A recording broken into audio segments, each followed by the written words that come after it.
Welcome to the Beyond the Diagnosis podcast. I'm your host, Dr. Kylie Burton. If you have been told that your blood work is normal, yet you feel awful, well, this is the place for you, because whether you have a diagnosis or not, I'm going to teach you how to turn those normal labs into real answers, healing, and hope. So grab your blood work. Come join me. Here we go. First things first, we have to do a little bit of housekeeping because I want to make sure you understand that I don't read blood work, nor do I train people to read blood work as a method of diagnosis. I don't read blood work to even treat symptoms. I read blood work to help an individual go from unhealthy to healthy, and the blood work tells us it's the puzzle pieces that get us along that journey. So if you've been told your thyroid labs are normal, or even your blood work is normal, and you're like, I know something is off, this is the place for you. If you are managing anxiety and depression and you want to actually overcome it, this is the place for you. If you are one of those like myself who has Alzheimer's in the family and you want to protect your brain and do stuff now to make sure your brain is healthy at every stage in life, this is for you. So now I have to give credit where credit is due. So I did not come up with these labs, these ranges, okay? The ranges we're going to talk about today are very different. The normal lab ranges here. We're going to take that normal lab range and we are going to condense it into a functional lab range. I did not come up with these ranges. A man by the name of Dr. Datis Karazian did. He's one of those guys that has 9 million letters next to his name. I've taken it and ran with it and created my own version with it based upon the thousands of labs that I have seen. So I just want to give you a little bit of background on where it comes from. Now, those normal ranges are, for example, it's like trying to find your favorite restaurant somewhere between California and New York. Good luck. The method in which those normal ranges were created is based upon quote unquote healthy versus unhealthy people inside a specific location, like a radius around the lab. If you don't have a diagnosis, then you are considered healthy. And that's how they create those ranges. They're pathetic ranges. We all know this. And the system that has been developed around these ranges has failed a lot of people. So I always say that if you have a chronic illness, come into the functional medicine world. If you broke your arm, go to the ER. They're very good at that stuff. Not so good at the chronic illness. Okay. I will also say that I don't treat diagnoses. I don't treat symptoms. However, I've seen many symptoms resolve and therefore diagnoses become irrelevant based upon what I've found inside the blood work. And I'm going to show you guys that today. We're going to go over 3 different case scenarios where not only was brain fog part of their story or anxiety and depression part of their story, it was just one piece, but we took their thyroid labs and the rest of their blood work, created a sweet plan and see what happens afterwards. We're going to cover the thyroid markers. We're going to cover what I would consider markers inside a thyroid panel. Those 5 markers are this. Write these down so you make sure you get your doctor ordering these things. The first one is TSH. The next one is free T4 and free T3 and TPO antibodies, then TG antibodies. And then if they are an overachiever, get reverse T3 as well. Reverse T3 actually has a direct impact on your metabolism. So if you're wondering why you feel like you're eating nothing and gaining weight or any kind of weight goals, grab that reverse T3 as well. There's a thyroid lab panel. Most people will just have a thyroid and a TSH. As we go through this in the next 20 minutes or so, 30 minutes maybe, you're going to see why that TSH is just one small piece of the puzzle. And you really want all pieces of the puzzle, especially when it comes to our thyroid, which this little guy right here in our neck gets blamed for a lot of things. It's not his fault. Okay, we're going to think about the thyroid as a piece of a system, because that's really what it is. It is one gland inside our endocrine system, which is our hormones, and that system is impacted by many other systems. So inside our system here, we have 3 key pieces. And these key pieces we're going to call H, T, and T. Now, H stands for hypothalamus, part of our brain. That guy is responsible for talking to P, which is our pituitary. If you were to draw a line down the center of your head like this with in both directions, where those cross is our pituitary gland. And it's literally, like, I've seen it in cadavers. It is literally an inch big. But it's very, very, very important because P produces our hormone that we call or know as TSH. And that P, or our pituitary, produces TSH to talk to T. And the T is our thyroid. So think about it as, let's get this entire system running very efficiently so that way our thyroid can feel great. Now, I've had a lot of experience with people coming on and coming in to work with me in some way, shape, or form, or my team, and they have a goal to get off their thyroid medication. You might not even know that was a possibility. And it is. I'm going to show you guys what happened when we did that with a 65-year-old. So if you're looking to get off your thyroid medication, if you're looking to minimize your thyroid medication, this is a sweet place to be. The only reason why you must take thyroid medication is if you don't have a thyroid and you need to take some T4. And I would prefer that the thyroid medication be combined in T4, T3, but that's a story for a whole nother day. Now that we know the H, P, and T, let's start plugging in these numbers. Your TSH on a given lab is going to be between 5 and 5.5. That is the normal lab range, give or take some depending on the lab. I don't like this range, neither do you, and that's why you're sitting here. This range is like trying to find your favorite restaurant somewhere between California and New York. It's not great. There's a reason why it's failed so many. The range that I prefer to use for TSH is 1.8 to 3. If your TSH is less than 1.8 or greater than 3, we need to start paying attention to P. Why? Because P is responsible for producing TSH. It's not the thyroid. And that's where we get a lot of problems in our treatment with the thyroid, is because we think that the TSH is a marker for thyroid production. It's not. The TSH is a marker for our pituitary. Remember that little teeny gland in the middle of your head? He's very, very important. He produces a lot of hormones, and TSH is one of them. He's like our central communicator in our brain. Okay, there are 2 reasons why P would have a hard time producing TSH. The first is this lovely word we call stress. The second is this lovely other word we call inflammation.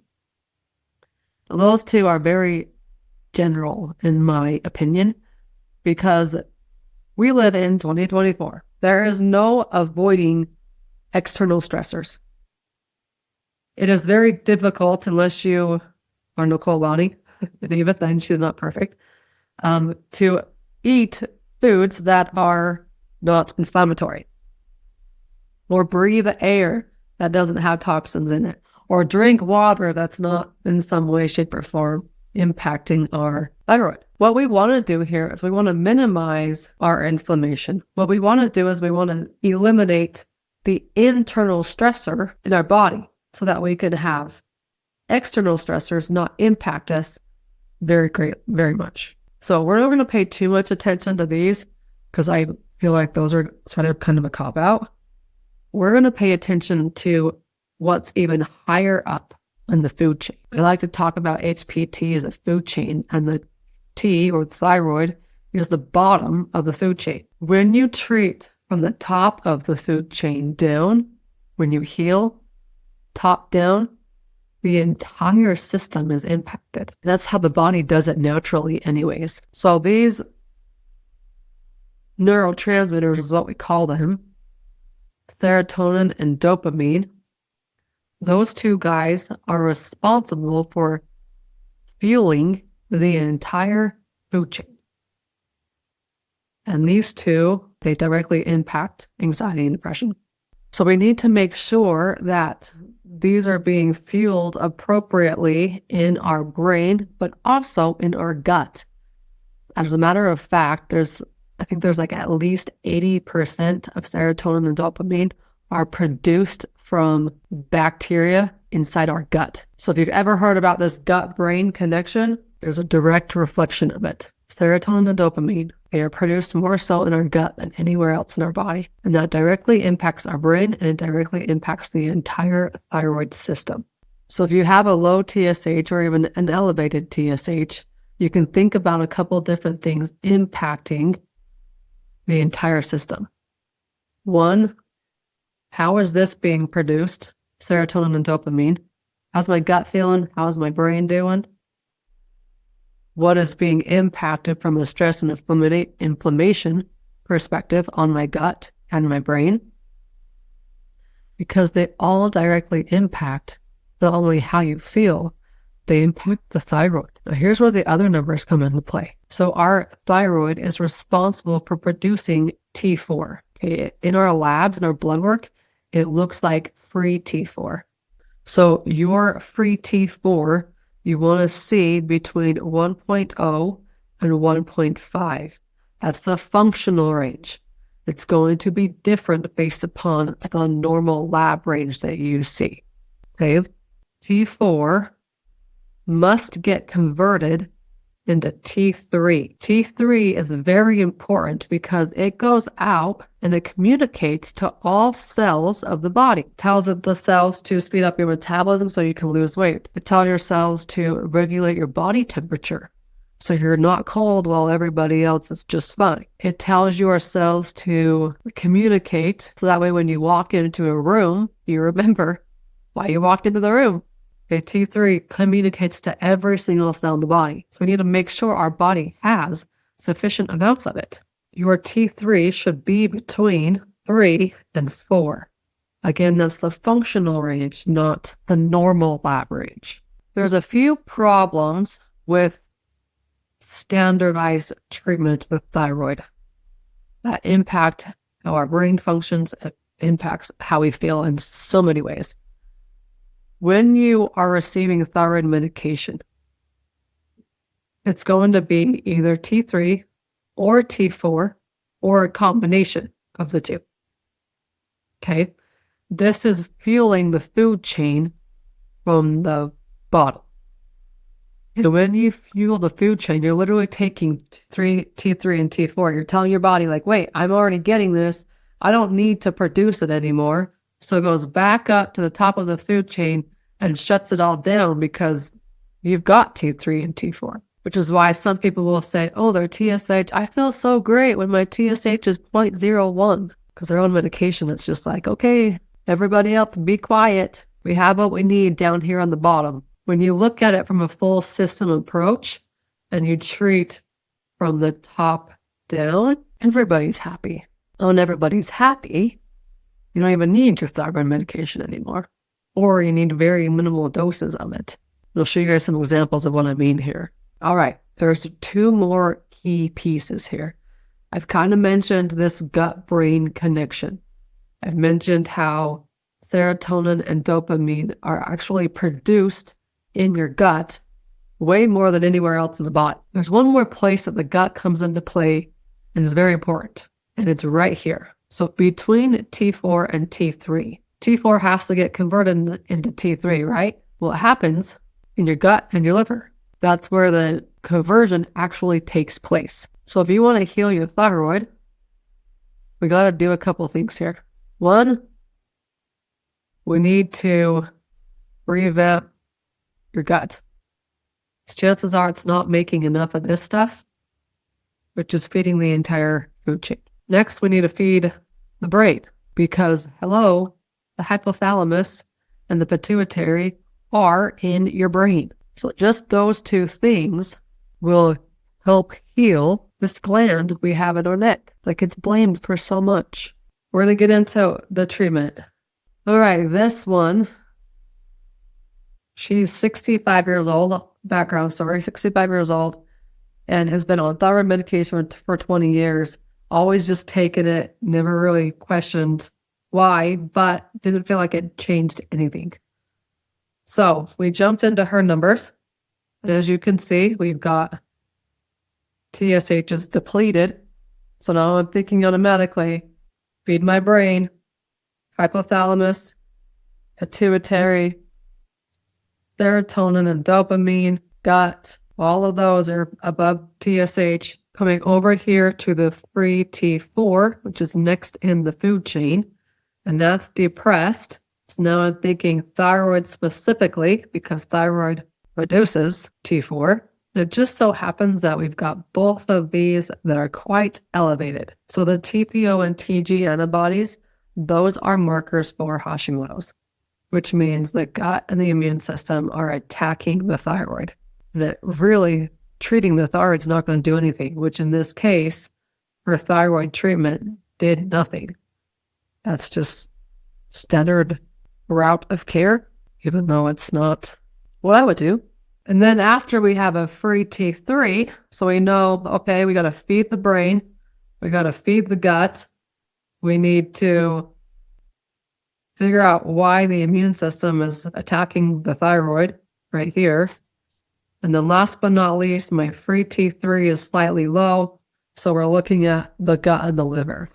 Gut, brain, potential liver impacts in most thyroid scenarios. Now, we worked with her a couple of years ago, and her treatment plan was 12 months. She's 65. It takes time to get to where she was. It's going to take time to unwind and heal. I just use the blood work as puzzle pieces that tell me what we need to do in that 12-month timeline. If we were to fast forward, and if she were to come see me today, we could actually speed this up in such a way that it could probably be done in 90 days. And the reason why is because, one, I'm very good at it now, and I'm pretty good at identifying what is seen in 90% of the labs, but also the supplement industry has changed. And we work with some of the top supplement companies in the world. These are biochemists behind these supplements, and they're so good at what they do that you cannot access them from the general public. You have to have a license to get these things. And it's not just about taking one supplement. Like if you're thinking serotonin and dopamine, they fuel the whole chain. So maybe I'll go grab a 5-HTP and a dopamine and take those. You could, but you're going to get what you pay for. So that's just one piece of it. Remember, this is a whole system. And when we treat the whole system in the right way with the right stuff, you'll get the results. So we could take this 12-month treatment plan now, and this is the coolest thing about it.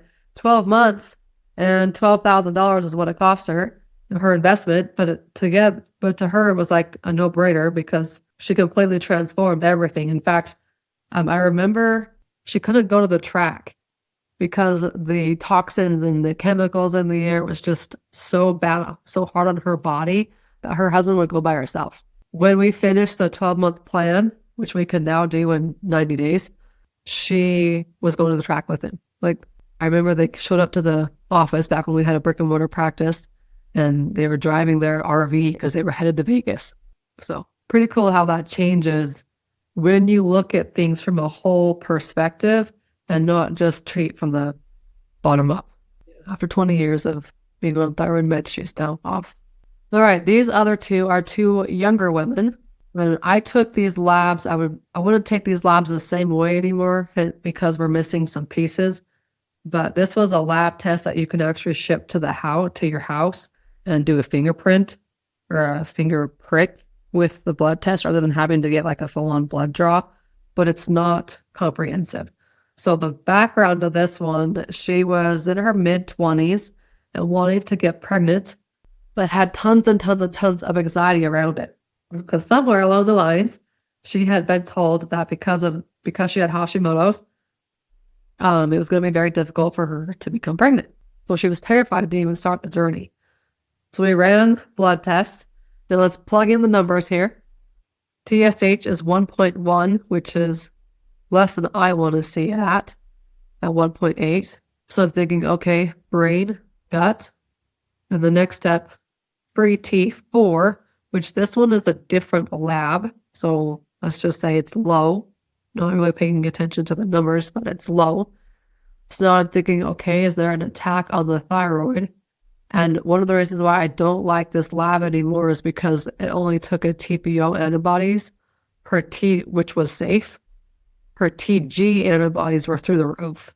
So we would have completely missed it had we not taken blood work through her primary care office as well. Now I can order labs too. We do it on occasion, but most oftentimes we just pull people's blood work that they already have. So I know she's got Hashimoto's with the diagnosis, but in reality, we need to fuel her brain.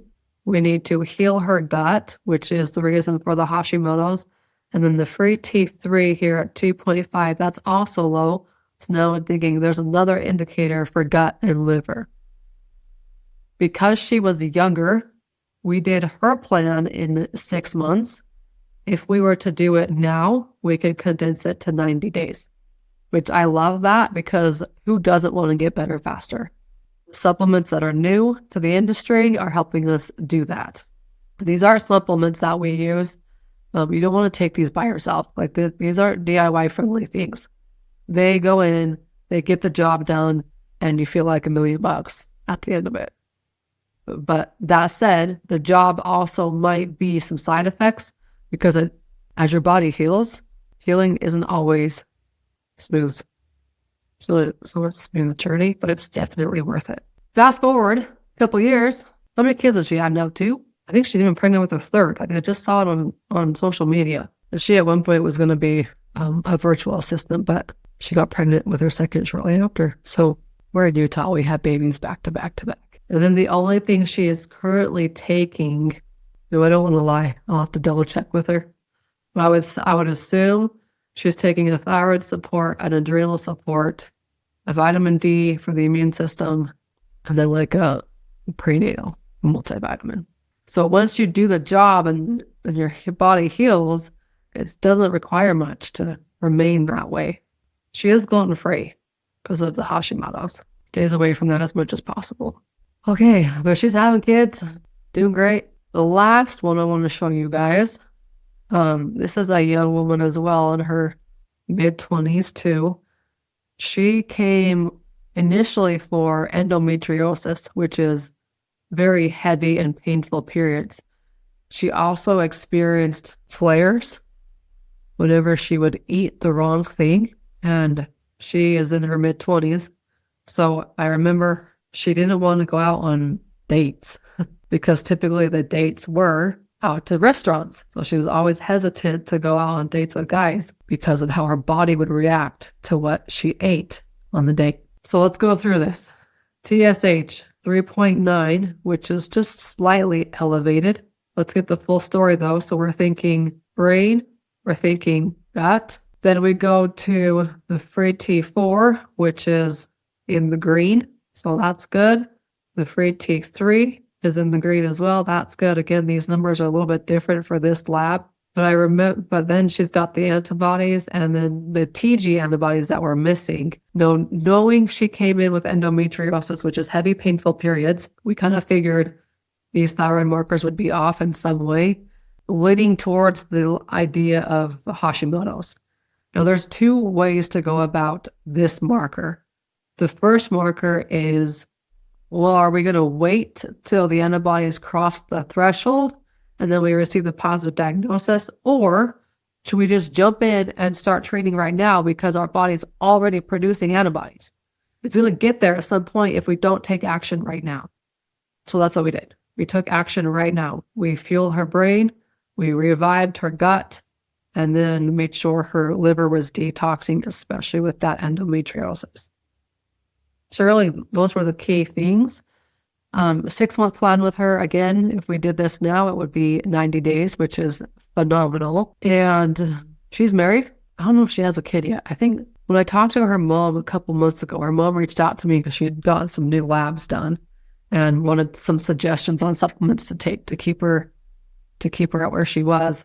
And I don't think she had any kids yet, but she loves the horses. So she's able to go to all the rodeos and not have to worry about that off period coming once a month. And then, of course, since she is married, they can enjoy date nights and not have to worry about eating the cleanest. She eats pretty clean, but it's not like she gets triggered by having that bad food anymore. That's what you can find inside hidden numbers, just like that. So when you think about the thyroid and you think about your brain, think about it from 3 things: brain, gut, liver. Those are the big 3 components that impact that thyroid axis in a big way, the thyroid system. Hey, if you're new here, welcome aboard. If you're coming back, welcome back. I'm coming back as well. In fact, we're going to have new episodes every Wednesday right here on the Beyond the Diagnosis podcast. If you love what you just listened to and love what you've been listening to, I would be honored to have you leave a review. Leave it on the place where you listen to your podcast, so that way more people can find this podcast and get answers from their blood work as well. I'm Dr. Kylie, and I'll see you next week.